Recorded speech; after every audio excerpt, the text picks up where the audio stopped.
Welcome to Entrepreneurs International Network, where entrepreneurs learn, network, and grow. I'm Roger Killen, the organizer. Today, Marlon Doll is training us on how to use YouTube marketing and advertising to scale our growth. Marlon, I have got 3 questions for you, and these are intended to help us get to know you as a human being, as opposed to an expert in your space. First question is this. Do you have a favorite hobby that you'd like to share with us? I do, and hello all. Thanks for being here. My favorite hobby is diving, so scuba diving and more recently free diving, so diving by holding your breath. I love to do that. I was just in Mexico 2 weeks ago diving in one of the best places for diving in the world, Cozumel. Got to dive with bull sharks, and yeah, it's definitely a hobby that I get to share with my wife that I love. How deep can you go holding your breath? 20 meters or so. I'm still pretty new at it, but yeah, 20 meters down. That's 20 meters is like a 6-story high-rise. Holy smokes, really? Yeah. I'm impressed. All right. Second question. Do you have a special talent that you'd be okay to talk to us about? Well, with this hobby has come holding my breath for 3 minutes and over 3 minutes, but 3 minutes and 15 seconds is my current record. Wow. And when you started your free diving, what was your ability to hold your breath? After doing like some apnea like training, so there's like an app where you can practice. It was 1 minute and 43. So it's yeah, pretty significant difference. I had no idea that you could train yourself into holding breath from 1 minute 43 to 3 something over 3 minutes. Yeah, just with a training, got to over 2 minutes, and so I did a free diving training course like over a weekend. They teach you, and it's all about relaxing and kind of building up that comfort, or building up being okay with that discomfort of the CO2 buildup, which is what you feel when you need to breathe. Goodness, I didn't know. All right, your third and last question. What is your favorite way of relaxing? My favorite way of relaxing might not seem like relaxation to a lot of people, but it's playing games. So whether that is strategy board games or playing VR, virtual reality with friends, playing different experiences on there, or playing sports, that's how I kind of unwind from work. Okay, each to their own. Thanks for sharing that with us, Marlon. All right, participants, would you please turn on your video? From Marlon's point of view, he extracts energy from you, the audience, but precious little energy will he extract if he has to look at a black box with your name in it. So please, if you wouldn't mind, turn on your video. Now, I ask you to stay muted and type any questions you might have into the chat. Every 10 minutes or so, I will stop Marlon and pose your buildup of questions to him. So rest assured, you'll get all your questions answered. You're going to be sent a link to the recording of Marlon's talk in a few hours, but I nevertheless encourage you to take notes, because the very act of taking notes is going to increase what you absorb by as much as 30%.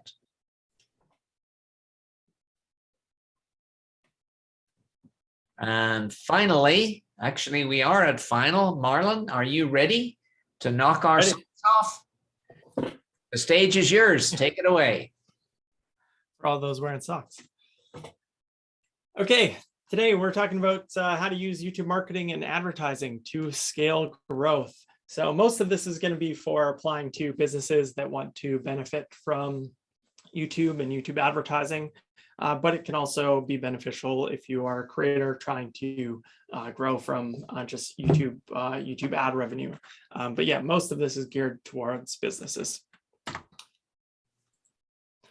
So here's what you're going to learn today. You're going to learn how to grow your YouTube audience organically, how to get your YouTube ads in front of your target audience, and how to create a YouTube ad that converts.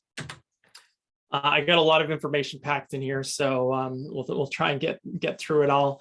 And yeah, I love answering questions on the spot. But yeah, what do you say to that, Roger? You want to answer questions on the spot or after? Well, it's probably best to batch them, and that way we have a better chance of getting through all your content. Sure, sounds great. So I'm Marlon Doll. What I do professionally is I run a YouTube marketing agency called Vireo Video. So we support brands with our organic strategy, optimization, so trying to rank videos on YouTube and Google search, and with paid YouTube ads. Been doing that with this company for 4 years, almost 5 years now. Prior to that, we're at the world's largest YouTube network, Broadband TV. But yeah, since then we've grown an awesome team.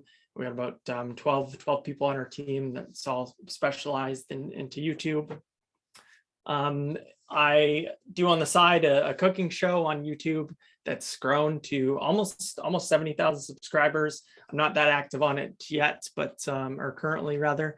But yeah, it's been a hobby, and if you like cooking, there might be some recipes on there you might be inclined to try.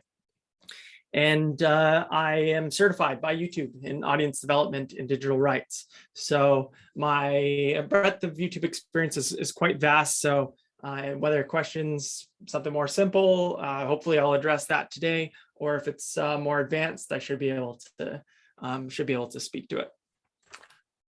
Even if you have theories or something you want to see if it's true or validate something, happy to address that. Some of the awesome clients that we've got to work with over the past couple of years. Yeah, we've got a pretty diverse group of types of clients, but it keeps things interesting. So there's 3 core pillars that I'm going to talk about and provide a bit of insights on all of these. And this is what we think about when we bring on a client, is we think strategize, optimize, advertise. And so strategize is coming up with a plan. Optimize is how to actually optimize those videos when we have them. And advertise is being able to distribute that content. So each of these are kind of the steps that you should be thinking about when you're building out a YouTube strategy. So you want to establish who the target audience is. And what we do with that is we create a persona. With that persona, you know who you are going to target, what videos they're potentially watching, what they're researching into YouTube, and that's how you can start crafting content ideas for that. You want to research those keywords. So what are people typing into Google? What are people typing into YouTube?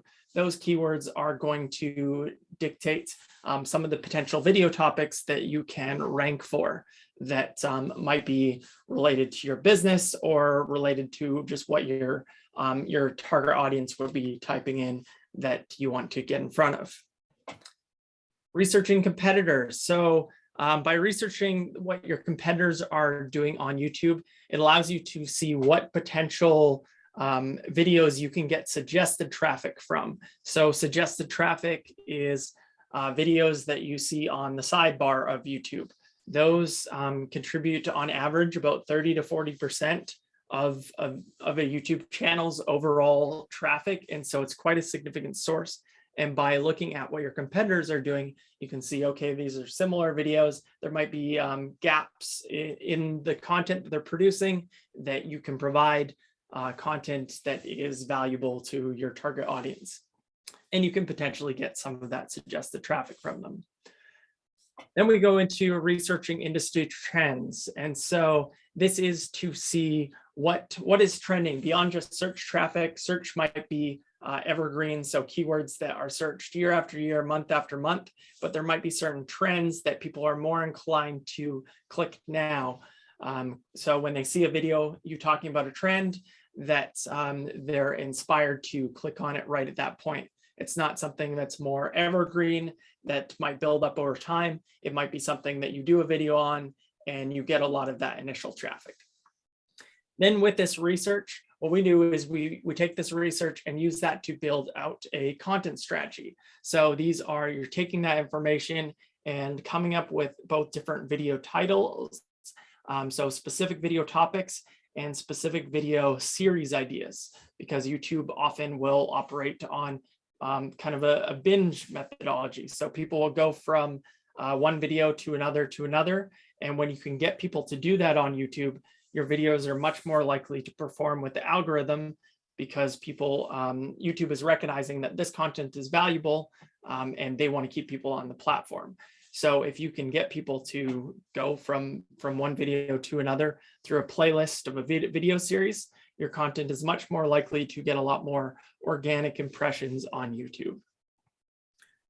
Now, when you have that content, you can't just put it up on YouTube and forget about it. You have to have a distribution strategy. And so with the distribution strategy, you want to develop that plan for how your content is going to be watched. Is this content going to be watched from existing audiences that you have elsewhere? Are you going to be sharing this through your email list or through social channels? Is there a subreddit that you can generate traffic from? Are you going to be promoting this via YouTube advertising? So you want to consider, where are you driving traffic from? And then this isn't going to be relevant for everybody, but next would be creating the advertising strategy. So how can you scale out what you're doing? So if you're trying to generate leads or trying to generate sales, YouTube organically, it's going to take a long time to build up until you have a library of content. It is a longer play, but it can be your most valuable source of traffic, but it does take time to build organically. Where advertising, it's pay to play. You can have one video ad and that can perform really well for you. And so next we look at developing that ad strategy to scale. Now we have optimize. So for optimize, these are the things that we think about when we're taking over a channel and trying to get it to perform better. So first we optimize the branding. And so this is to increase that brand recognition. So looking at your channel banner, how does that look? Does it reflect your website's branding? Does the thumbnails reflect your website branding? Does it look like a cohesive brand, or does it look like a Frankenstein brand of mixed colors, mixed fonts, mixed imagery, mixed hosts? So that's one of the things that we look for, is that making sure that the brand is all in alignment with either brand guidelines or with the website, with the brand's overall feel and look. Then we look at optimizing the channel. And so this is to improve the channel's SEO and the customer navigation or viewer navigation when they come onto the channel. And so when a viewer comes onto your YouTube channel, they can see individual videos, but then they can also see playlists. So we make sure that there are playlists set out appropriately so people can go from one video to the other. Also setting up your main video for what people are watching when they come onto the channel. Optimizing thumbnails. So thumbnails are an important factor for how your videos perform. Thumbnails, they're kind of like the trailer to a video. And so the goal here is to increase the click-through rate of videos. And that click-through rate is a very important metric for your content to perform organically.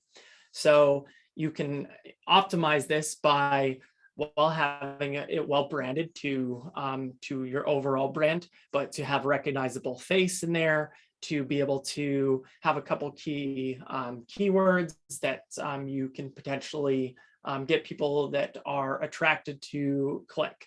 So when we think about that, we're thinking about how can we make it almost clickbait, but not deceiving the audience. You want people to be attracted to click on that in the moment when they're scrolling through the feed. And we look at optimizing the content. And so this is to increase audience retention. So audience retention is arguably the most important metric on YouTube. It's how long people are watching for. So the duration that people are watching your content. And you can improve this by looking at your analytics. So looking at your analytics and seeing where your audience drops off. Typically, most of your drop-offs are going to happen in the first like 10 seconds, where if you look at your audience retention, it's just going to have a bit of a drop and then kind of level off. But you're going to also have points midway through and near the end where you're going to see where your audience is most and least engaged. And that's because people will either drop off or they'll skip ahead to be able to see where they're more engaged. And so you want to go back into these videos and see, okay, well, what is happening here where I'm losing my audience? Or is my initial introduction way too long? Do you have a 30-second animated introduction that comes on before every video? So these are some of the factors. There's quite a few in here for increasing audience retention, so I won't go over all of them, but those are some things to consider, and you can see that data inside your YouTube analytics. And we look at optimizing the metadata. And so this is to increase the organic search ranking on YouTube and on Google. And so metadata is kind of the information that describes your content. And so this can be pulled from keywords, so there is known as tags. Metadata is pulled from the description, from the video captions itself, so what you actually say in the video, and description tags. Those are mainly where it's coming from, and the title. The title actually holds a lot of weight in terms of that metadata weight. And so these are some of the factors that you want to think about for being able to get Google to understand what your content is about. And when they know what the content is about, then they can put it out to your potential audience. And then that's where they put it out, testing it. If your audience is engaged in that content, then that's increasing that audience retention. And if you can get these factors to work for you, so by optimizing your metadata, optimizing your content, optimizing your thumbnail, then you're going to get a lot more organic impressions.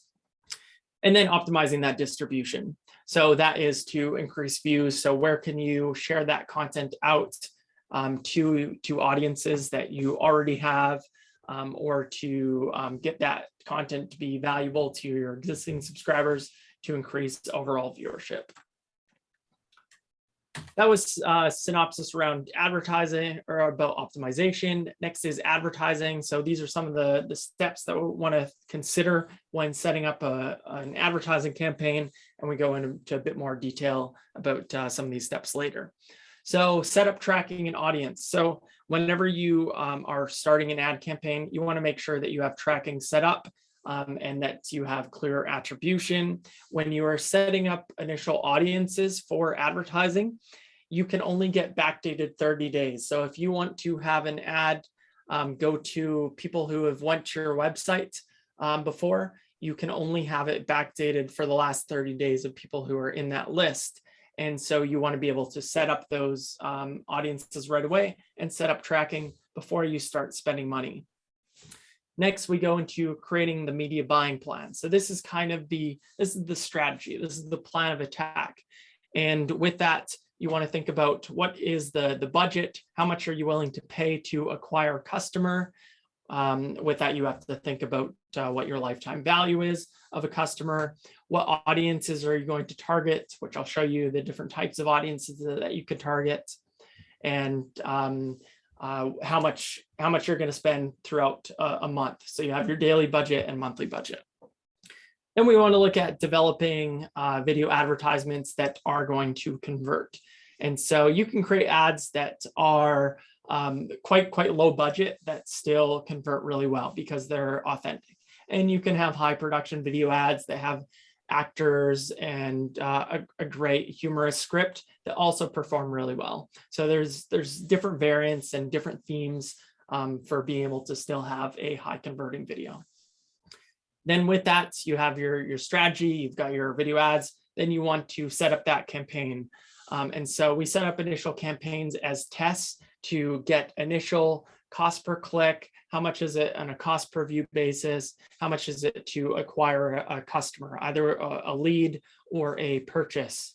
And then we use that to say, okay, these ad groups, these audiences, and these ads, these are the things that are performing. So we can double down on the things that are working and remove the things that are not. And so that's where we optimize those campaigns. And the goal is to be able to, if the goal is for revenue, to be able to increase the amount of revenue while keeping a profitable return on ad spend. Return on ad spend is the amount of money that you're spending versus the amount of revenue that you're bringing in. Okay, that's, I want to get that out of the way. That is strategize, optimize, advertise. So now we're going to talk about YouTube organic growth.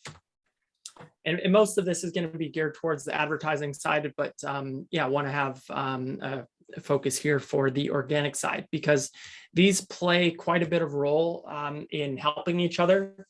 So with YouTube advertising, one of the strongest sources of leads, so low-hanging fruit, is being able to remarket content, remarket advertisements to people who have watched your videos or who've subscribed organically. And so that's why we focus on also building up that organic side when we're doing YouTube advertising, because people who have watched your content found it organically based on value-based videos. So you might have a how-to on a certain topic. Then you want to let people know about your advertising program, or sorry, about your product with ads. And then that way you can get those ads in front of your very people who have had multiple touch points with you that are most likely to buy, that low-hanging fruit. And so that's why both of these angles are important to consider. So here are some of the research tools. I was talking about the initial research of doing competitor analysis and keyword analysis. So these are some of the tools that we use. So Vidiq, it's a free Chrome extension. I'll actually quickly show you an image of it. So this is a video, and with it, you can quickly see what keywords are ranking on a video and where they're ranking. So you can actually see all of the keywords that another video is having. And so this can be helpful when you're trying to create a similar video that you're trying to get suggested traffic from, or just figure out what potential terms might be valuable for ranking. Both of this tool, Vidiq and TubeBuddy, have a suite of very valuable products. We use TubeBuddy like paid products for that, but they're both YouTube optimization tools. That's what they specialize in, is YouTube optimization. We use TubeBuddy to be able to split test thumbnails. So to have two thumbnails basically switched out every 24 hours to see which has a better click-through rate. That's like a premium service, but they have lots of free offerings. If you do want a promo code, we have a affiliate partnership with them, which you can click via the link, tubebuddy.com/Vireo. And I believe the link gets you something like 20 or 25% off options. So it can be, yeah, it can be helpful. But those are two of the tools that we use for optimizing content and also being able to research. And these tools also have some really valuable AI topic suggestions. That's one that Vidiq has, and really intelligent thumbnail analysis tools TubeBuddy has. It actually has an AI-driven tool that will detect faces in it and show you which thumbnails have the best click-through rate based on the facial expressions in your videos or in the video thumbnail. So both of these are valuable tools that I definitely recommend trying out the free version for sure. Then beyond that, the Google search bar. For coming up with video topics, the Google search bar is a great resource because you can see what is auto-suggested for your topic. So you might have a keyword idea, type it into Google and on YouTube and see what auto suggestions come up. When we have a video topic idea, what we do is we throw it onto Google and see what blog posts come up, because these blog posts are the top performing things for blog articles. Similar topics could be ranked on YouTube. And so we see where there's discrepancies. Maybe there's not a lot on YouTube, but there's more on Google. Then we can take some of those topic ideas from Google and create a video around it. And then Google Keyword Planner. So Google Keyword Planner is a free tool that you can access via Google Ads, previously known as Google AdWords. And it allows you to see the monthly search volume of keywords in your location. So in US or Canada, or even you can go in smaller regions, and it shows you how much people are willing to pay on average in terms of the cost per click to get in front of a viewer when they're paying for it. But if you can get a video to rank for a really valuable search term organically, then that is going to that's going to be ideal. If you can get for your video placed for free at the top of a search for a search term that people are paying $50 for, that's on the higher end for like a legal search term, for like a law firm, but even a term that people are paying $5 for. If you can get organically that, then that's going to be quite valuable for your business. Marlon, are you ready to take a couple of questions? Sure. Afshin wants to know, how does YouTube charge per click ? By video duration ? Yeah, great question. So for YouTube ads, so they don't charge organically, but for YouTube ads, you pay when someone watches 30 seconds or more for in-stream ads. And then if they are if they take an action, then you pay when someone clicks on your ad. So either when someone views for 30 seconds or clicks. And then there's a couple variants of that. You have bumper ads that are paid on cost per 1,000 views. So you set a budget, how much you want to spend per 1,000, actually per 1,000 impressions. And there's also in-feed, or also known as discovery, also known as in display. Those are ads that show up at the top of Google search or at the sidebar of suggested videos, and that you pay when someone clicks the thumbnail to watch the video. Danny wants to know, what budget should one have while running YouTube ads? Yeah, so you're paying on a cost per view basis. So typically most of the campaigns you do are on a cost per view basis, and that can cost anywhere from 1 to 10 cents per view. You have to be considerate about how much your product is valued. So if you have a $2,000 product and you're only trying to spend $300 to test it out, it's probably not realistic. Where if you if you have a product that are on the higher end, so higher ticket products typically sell better on YouTube. So if you're in the $100 plus, so like low value products like $7 typically aren't great unless you're the Coca-Colas of the world and can afford for brand awareness type advertisements. But most of what we do is direct response. We pay and we try and we put an ad budget and we try and get a purchase from it. But if to just on a baseline to know initial tests, I'd say in between $500 to $1,000 for a minimal ad budget to be able to see what initial cost per view is, cost per clicks, and cost per acquisition. How much does it cost to acquire a lead or acquire a customer? And the last question for this round is, some video ads are not stoppable. Is it an option that we select? Yeah, so those are non-skippable in-stream. That can be an option. You do pay more for that. So it's not something that we recommend selecting unless you've already tested the skippable ads. If skippable are already profitable, then it might be worth testing out non-skippable as well.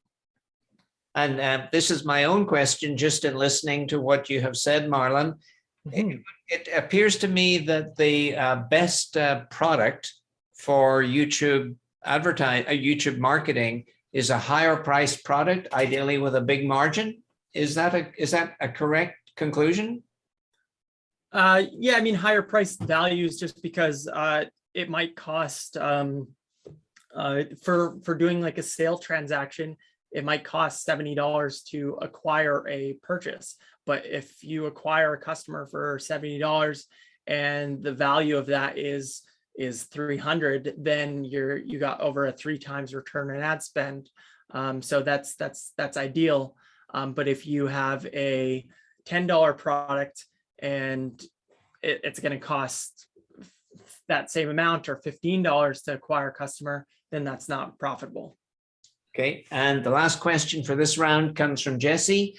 Jesse's asking you, I think, about your services. Do you have different packages, optimized versus advertising, or is it all one price? And is it based upon advertising? Does it go up based upon advertising? Yeah, so we have a couple different packages that are based on whether someone is just looking for YouTube organic growth or just YouTube advertising or both of them. And then we have a couple of different things where we do influencer marketing campaigns to be able to create advertisements and be able to get a direct response from the influencers. But yeah, we have separate packages and combined packages for businesses. Okay, another question has just slipped in. What about selling services versus products? Do you recommend selling services, i.e. real estate? Yeah, so we do that a fair bit. You do need a funnel.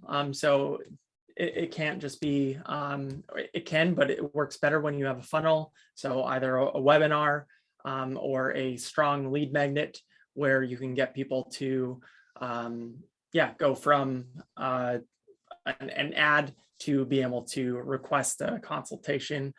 We do this quite extensively for our own business, and this is one of the main ways that we generate leads, and it's for which we're a service-based business. Great. No further questions. Marlon, back to you. Okay.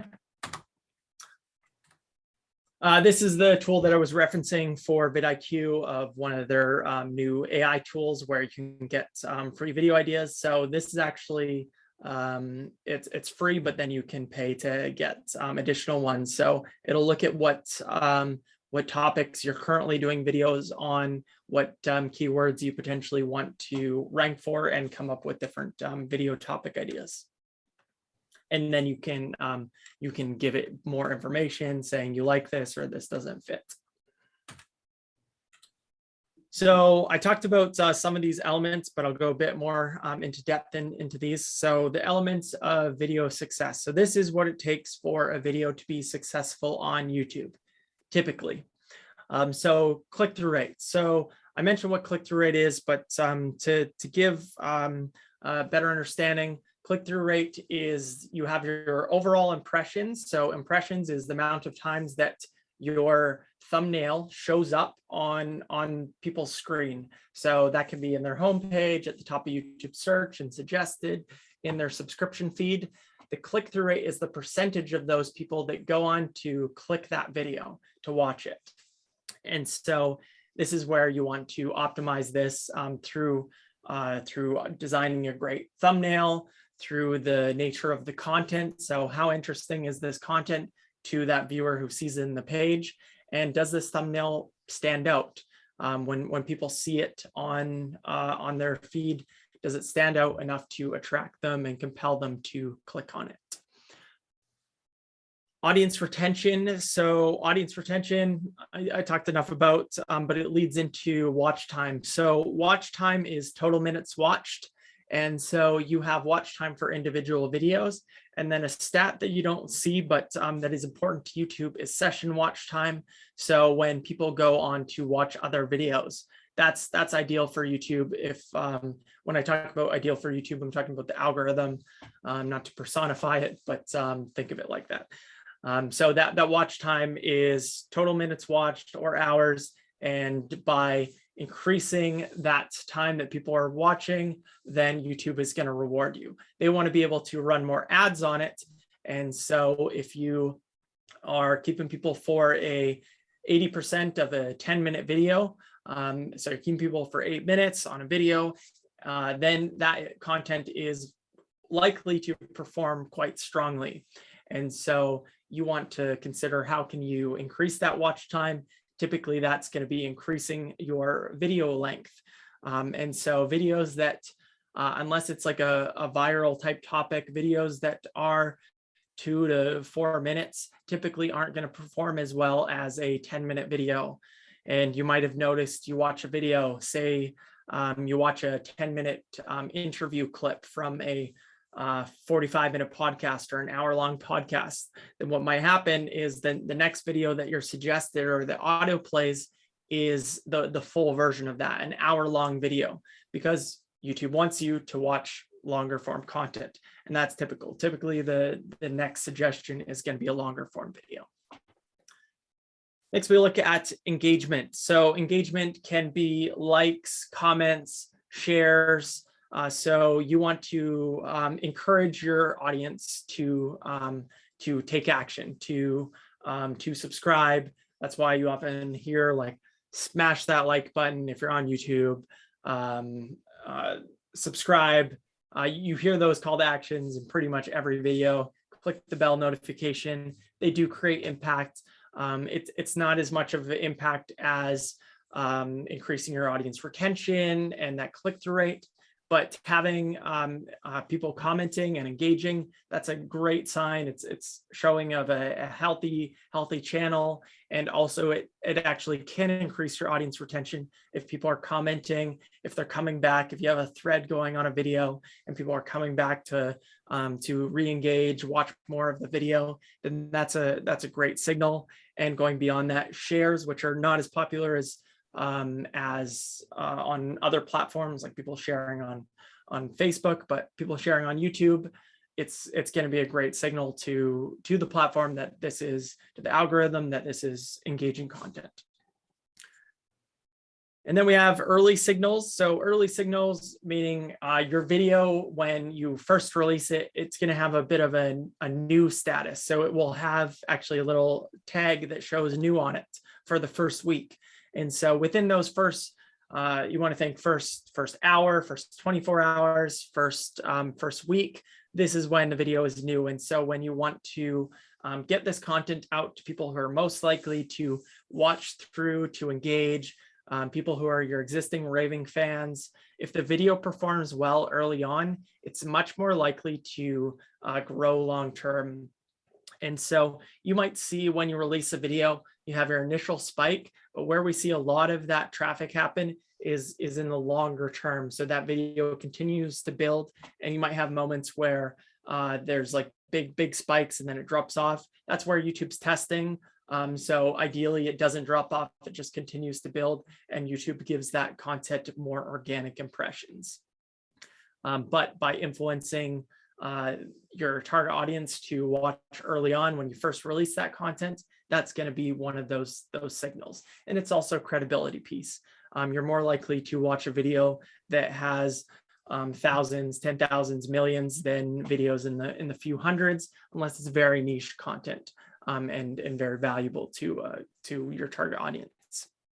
It's just a credibility thing. And then tastemakers. So this is where you can get a lot of traffic and valuable traffic from external sources of influence. So this could be from other influencers on YouTube or on other social channels. Maybe you have a relationship. Maybe there's a way that you provide value to them. By getting people who have that external influence and your target audience, that's going to bring in a new audience to your channel. Reddit is an example of this, where it's not an individual, but Reddit's one of the most popular websites in the world, known as the front page of the internet. And there are communities in every niche you can imagine on Reddit. And that's actually how my personal YouTube channel got a lot of initial growth on, because there was a Eat Cheap and Healthy subreddit. And I would engage with the community and occasionally post my videos there. And that would get a lot of traction to YouTube. And that's a great signal for the algorithm, because there's external traffic coming. So YouTube wants to reward that. Those are people who are watching through, they are engaging. It's like, okay, then it's showing that this content is valuable. And these things are very important, especially if this is a new channel that you're talking about and doesn't have a lot of, YouTube doesn't have a lot of data. They're not going to just give you a ton of impressions to test because it's going to it's competitive. There's lots of content out there that they know performs well, or they test in the moment and it performs well. So if you can influence that by having external sources of traffic coming to your video that is valuable, then you're more likely to show the algorithm that, hey, this content is valuable for people, and it's going to give you more of those organic impressions.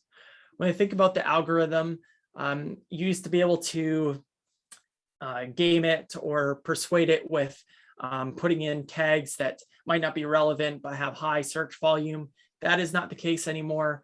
YouTube is optimizing for people. And so that's what I mean when I'm talking about trying to appeal to the YouTube algorithm. The YouTube algorithm is trying to appeal to individual users who are watching the content. Their goal is to sell more ads. To do that, they have to get valuable content in front of the right audiences and keep people on the platform.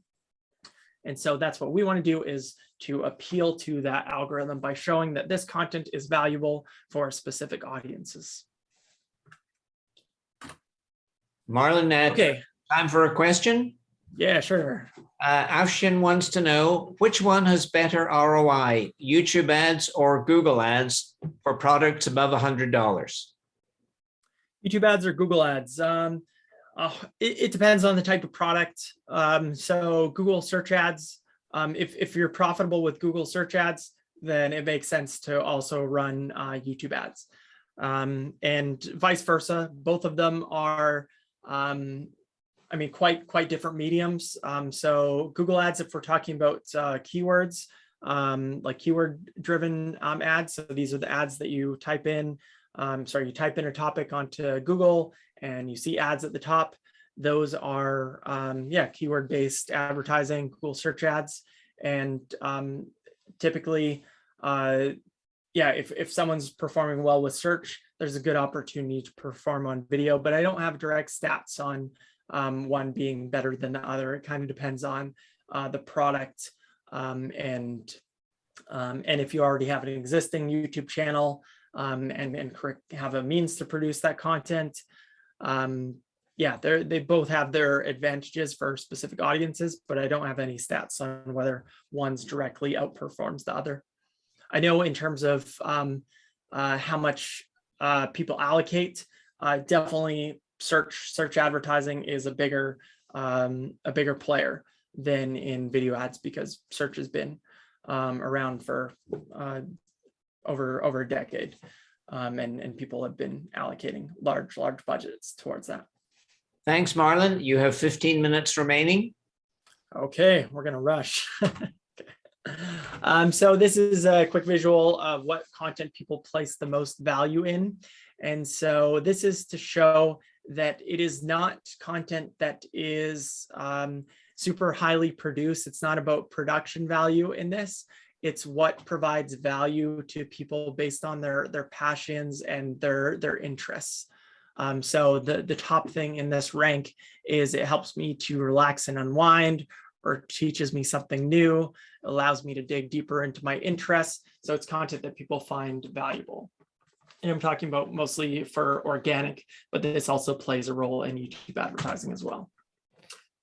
I'm going to skip over this. I mentioned some of these, but for optimizing YouTube videos. So let's get into YouTube advertising. So why YouTube ads? So there are 5 billion video views on the platform per day. And so whatever niche you're in, your audience is on that, even if it's hyper focused or it's B2B, your viewers are going to be on there. Not every single person is on there, but essentially every demographic and niche is on there. People go to YouTube to search for inspiration, entertainment, and information. And so you can be that resource for them. You can provide them with valuable content through education, both organically and paid advertising. And it allows you to target people the moment they're in need. So they could be researching a product, they could be researching a new hobby, they can be researching competitors, and you can get your YouTube ad in front of those people right when they're doing that research. and watching those videos. And as mentioned earlier, you only pay when someone views your video for 30 seconds or engages with your ad. Typically, there's a couple variant ads that are outside of that, but the main ads, that's what that's like. So things to remember, you cannot include text or images or other video ad formats in that. The videos have to be hosted on YouTube, and you can only have one video ad format per ad group. Now, things have shifted a little bit on YouTube. Before, the main ads were, you have in-stream, which those are the ones that play before a video. And then you have in-display, now known as in-feed, that show at the top of YouTube search and the top of suggested. Now that's all been grouped together as responsive. And so it can either go to either one. It's kind of annoying that Google has done that, because if one's not working, then you can't influence it, but it's their goal to have more of their AI deriving what's working. So the AI sees the results and it shifts more of that budget. But Google is also trying to make as much money as they can. And so sometimes they don't always have your best interest in mind. And so, yeah, those, anyways, I digress. Those are the two different ad formats that have been bundled into responsive. This is what the in-stream looks like. So you have 5 seconds to skip. That's how it appears before a video. In-feed ads. So this is in the sidebar of YouTube search or suggested videos. And then you have bumper ads. So these are 6-second ads that you pay on a cost per 1,000 impressions basis. So better for brand awareness. You could typically only get one message out there when you're doing this. This is an example of what this looks like. So this is a TrueView for Action ad. So this is an ad that we did, and you can see where you have an option to click and skip. So there's a learn more button. You don't get a lot of copy to change. So like the grow with video, I am maxing out the amount of characters I can use there, and so all of that copy, that strong copy, has to be in the video ad itself. But you can have video ads that are an hour long if you want. You're going to pay more officially as of the last month, where if you have an ad longer than 3 minutes, you're going to pay a bit more. But typically we prefer longer form ads because they tend to perform better. And longer form can be a 3-minute ad. I guess that's medium form, but yeah, those advertisements, if you already have got someone for the 30 seconds and paid for that, you may as well not end the ad early and continue to share your value props, go over the problems and solutions that that your customers might be facing, and the solutions that you provide your customers with. This is to show some visuals of some campaigns that we worked on.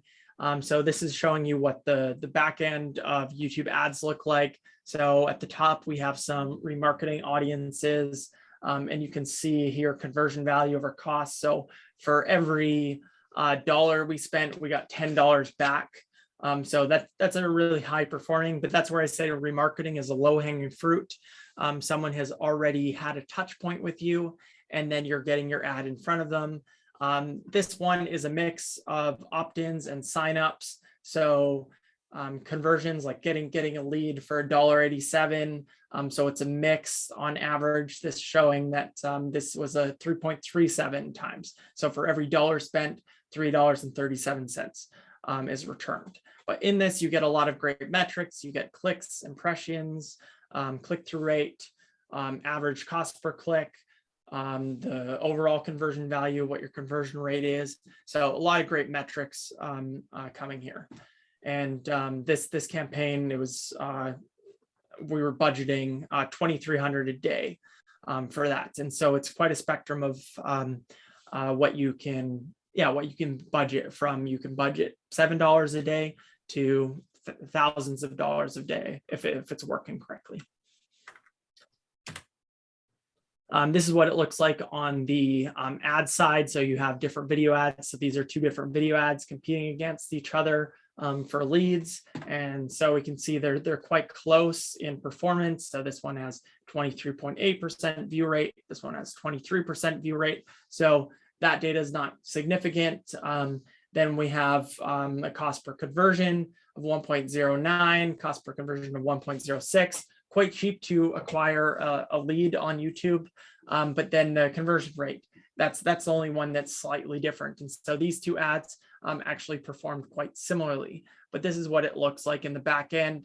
Now, if you see something out of whack, say this cost per conversion was $1 and you have one that is 4, then you know, okay, well, then you have the one that is performing better, then you can create a variant ad to test against that one and remove the one that's not working.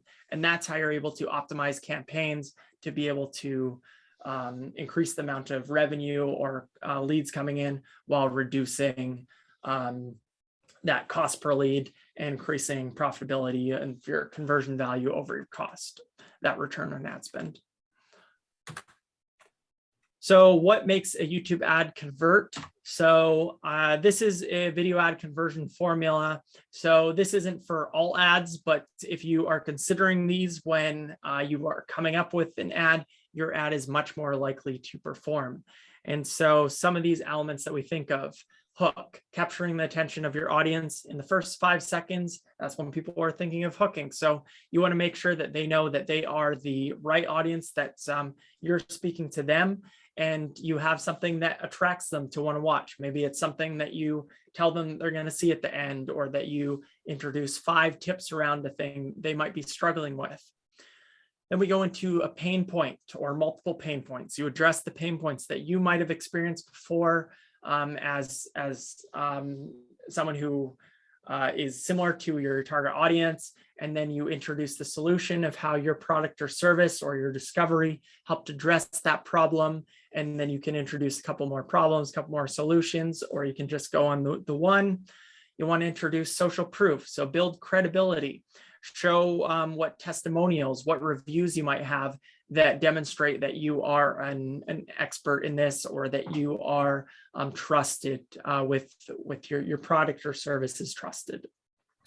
You want to make a call to action. You don't just want to leave them hanging. You want to compel people to take action, to watch a webinar, to sign up for a free consultation, to download a free lead magnet.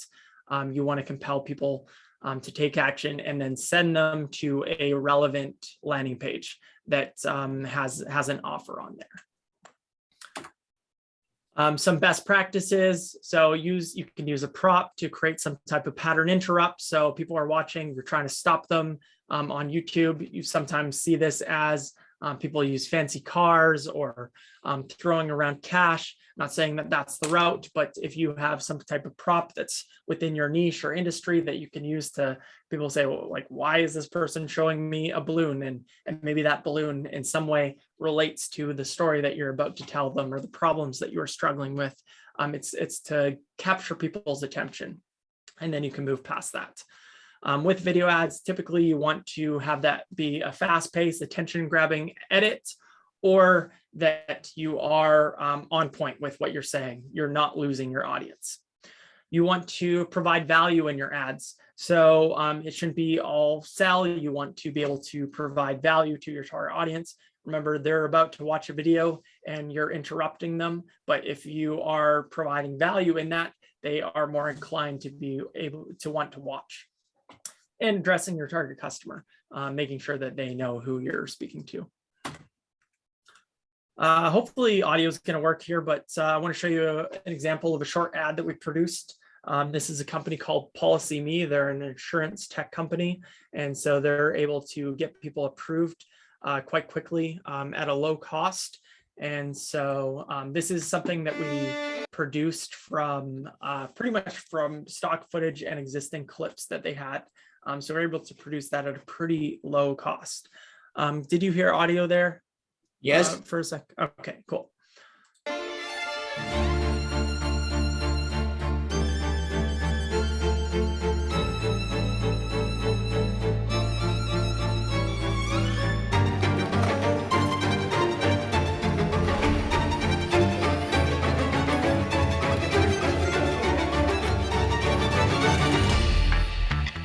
modern consumer isn't really looking to buy things the way, you know, our parents did. People are accustomed to buying everything online, right? And why didn't this exist in any real way for life insurance?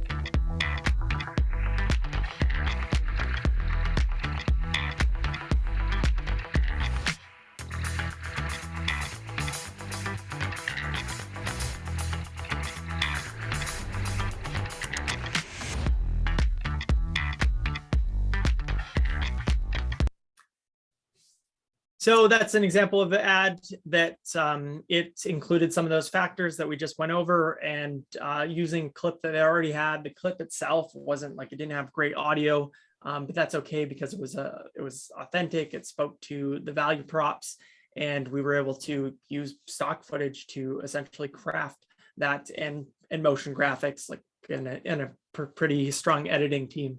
But that is able to drive a lot of conversions. Like this client, we were able to decrease their cost per 1,000 impressions by 50%. We got 20 times more conversions, and we acquired a lead at 86% lower cost, and also improved that conversion rate by 7 times. We had other ads that we were working on. This visual is the cost per conversion going down, significantly down over the period there. Yeah, I want to show an example of something that's a video ad that performed quite well. We do have a resource that you can check out. So vireovideo.com/conversion-checklist, or if you just go on our website, we have a section for, I think it's called resources, where you can get access to it. But that has a checklist for creating video ads, some of the formats that we talked about. Next, we'll go into YouTube ad targeting. So these are the options that you have to target people. So at a base, you have age, gender, parental status, and income. That's going to be in every campaign. You can choose, you can exclude. And then you have geo targeting. So every campaign needs to have a location.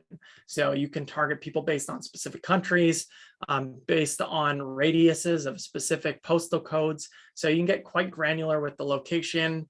We were just running a global campaign where we were targeting, I think, 17 or 18 different countries, and we could put bid adjustments. So for India, we noticed that it was still something that we wanted to bid on, but the overall like conversion value, we didn't want to pay a lot for how much we're bidding, because it didn't lead to as many sales, but still led to sales. And so we were able to do a 90% bid reduction, so bidding lower for that country versus a Western country that was more inclined to purchase the product, and you can pay to bid more for that.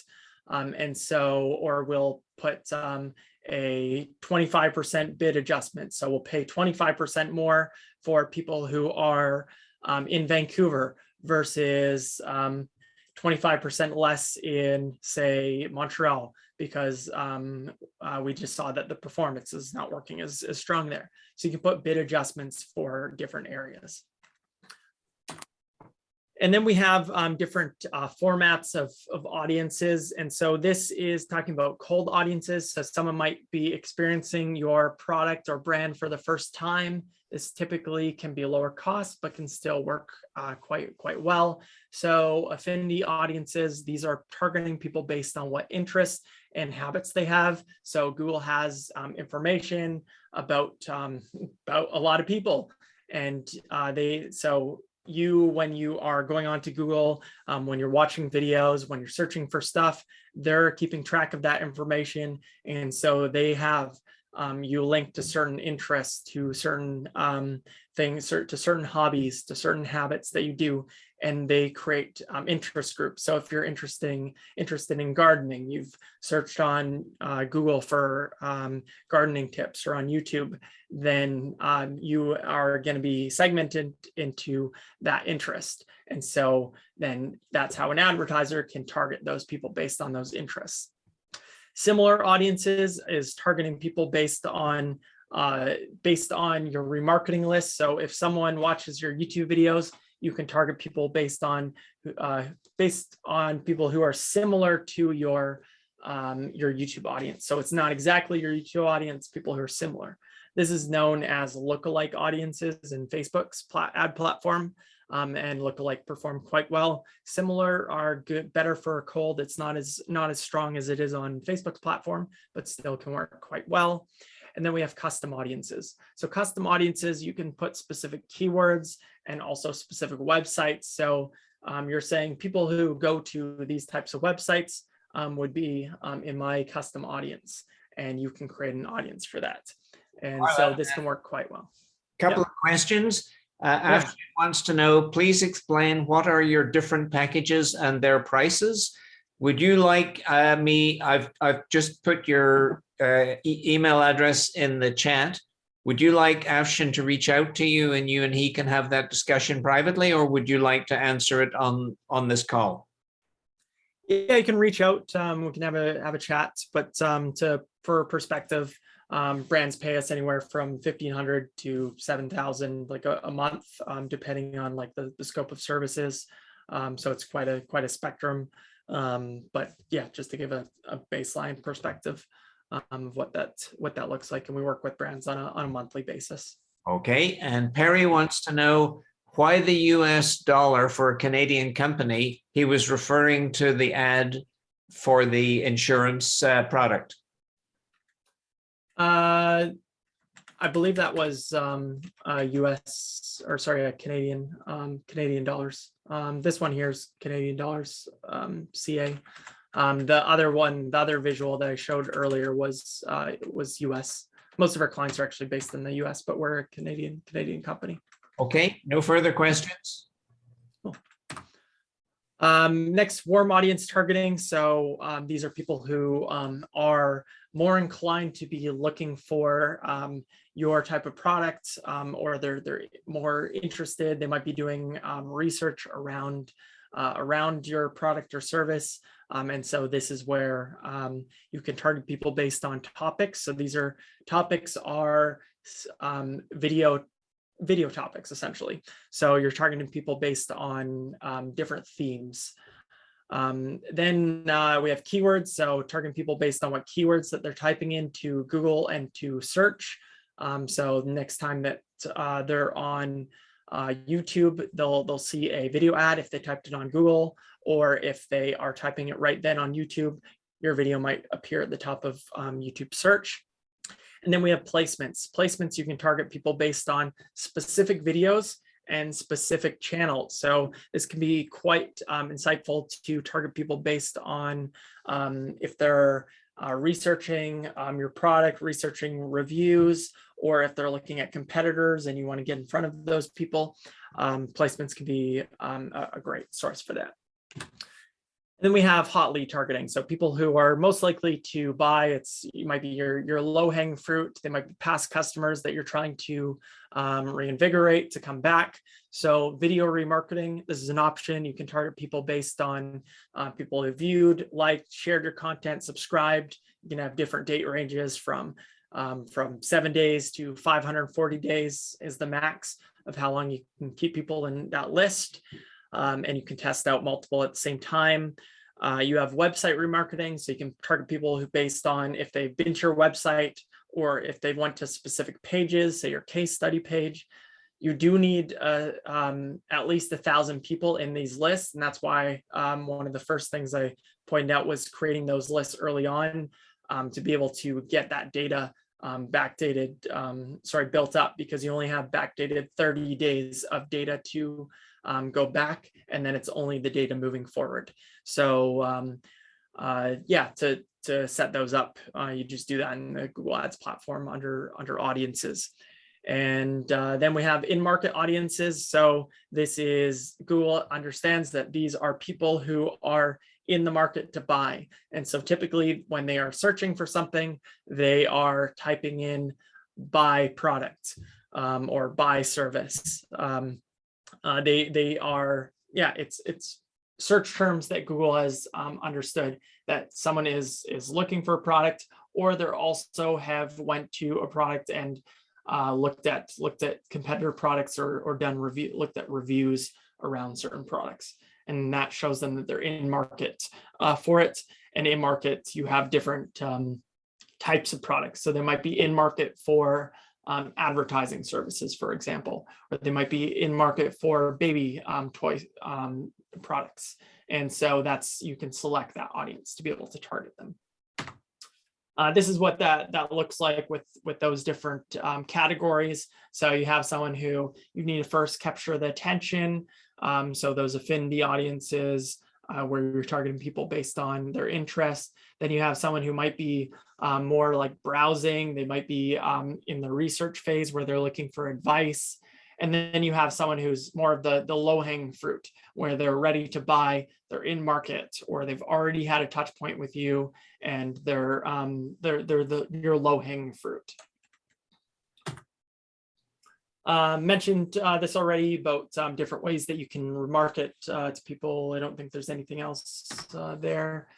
This is another visual for remarketing. So this is just remarketing. So these campaigns like this one spent $8,000. Can't click on that. Spent $8,000 with a conversion value of 46,000. So pretty significant in terms of like cost spent and the conversion value. This is like an anomaly, like a brand that we've been working with for a long time that also built up a YouTube channel. So these top two are YouTube audiences that we're targeting, and then these bottom ones are remarketing audiences that we're targeting. And so, yeah, they both can be quite powerful in being able to generating sales and leads. Marlon, if you could make some concluding comments, please. Sure. Yeah, I think I'll wrap this up in 2 minutes here. So for optimizing campaign, what you want to do is look for what's not working. So if you have two ads that you're testing against each other, identify which one's performing better, which one's performing worse. So you use the data. The ones that are going to be most valuable are based on your goals. So if return on ad spend, if you have that data tracked, then conversion value over cost, that's what return on ad spend is. You want to optimize this as a priority. If you have a high view rate, that's going to be ideal because you're going to pay less for ads. So look for ads that have a high view rate. If you have a cost per view that is increasing, then that could indicate that too many people are seeing the ad, and you might need to go outside of that audience, test out different audiences, or test out new ad variants. What you want to avoid with YouTube ads: avoid giving up too early, avoid setting and forgetting it. It requires optimization. Avoid ads that are too short. So that if you're trying to get a direct response, if you're not the Coca-Colas that can spend a lot of money on brand awareness, then you want to avoid too short ads. And avoid not paying attention to the settings when running ads. You can easily waste money. Like I avoid going onto the display network. So the display network is Google's external network on different websites that we typically don't see great responses for. Other features that I might be going a bit deep here, but avoiding expansion audiences, avoiding TV screens for direct response because they're not going to be able to click to take action to go to your website. So those are some of the things. And yeah, just another visual of another campaign. That's it. Try to cram as much as I could here. That's all I got. Great. Wonderful. Whole ton of information in an hour-ish.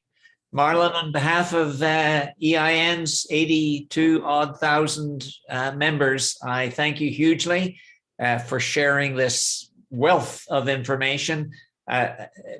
Many of us probably didn't get it all, but at least we understand better the issues now when it comes to YouTube advertising.